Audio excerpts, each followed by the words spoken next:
Hi అండి, అందరికీ నమస్తే. Welcome to Anu's kitchen. ఈరోజు ఈ వీడియోలో మునక్కాయ మసాలా కర్రీ ఎలా చేసుకోవాలో చూపిస్తున్నాను.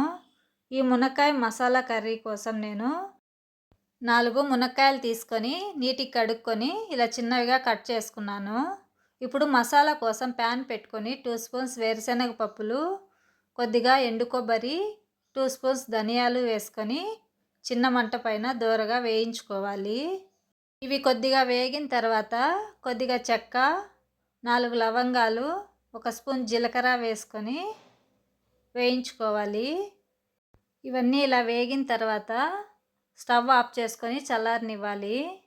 బాగా చల్లారిన తర్వాత మిక్సీ జార్లోకి వేసుకొని ఇప్పుడు ఇందులోనే కొద్దిగా అల్లం, 10-12 వెల్లుల్లి రెబ్బలు వేసుకొని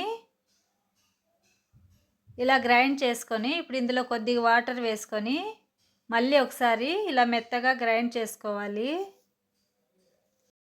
ఇప్పుడు ప్యాన్ పెట్టుకొని 3 స్పూన్స్ ఆయిల్ వేసుకొని 1 స్పూన్ ఆవాలు, కొద్దిగా కరివేపాకు, కట్ చేసి పెట్టుకున్న ఆనియన్స్ వేసుకొని ఆనియన్స్ 2-3 నిమిషాలు కలుపుకుంటూ వేయించుకోవాలి.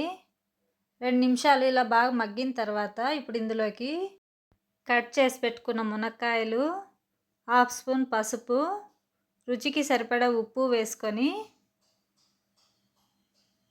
అన్నీ కలిసేటట్టు బాగా కలుపుకోవాలి.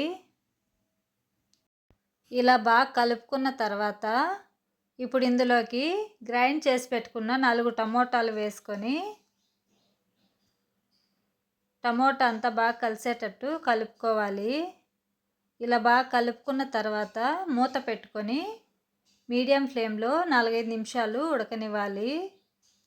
4-5 నిమిషాల తర్వాత మూత ఓపెన్ చేసుకొని ఇప్పుడు ఇందులోకి గ్రైండ్ చేసి పెట్టుకున్న మసాలా, 1.5 స్పూన్ కారం వేసుకొని కలుపుకుంటూ 3-4 నిమిషాలు మసాలా పచ్చివాసన పోయే వరకు వేయించుకోవాలి. ఇలా మసాలా బాగా వేయించుకున్న తర్వాత ఇప్పుడు 2 గ్లాసులు వాటర్ వేసుకొని ఒకసారి బాగా కలుపుకొని మూత పెట్టుకొని మీడియం ఫ్లేమ్లో 10 నిమిషాలు ఉడికించుకోవాలి. 10 నిమిషాలు ఉడికించుకున్న తర్వాత మూత ఓపెన్ చేసుకొని మునక్కాయ ఉడికిందో లేదో చూసుకోవాలి.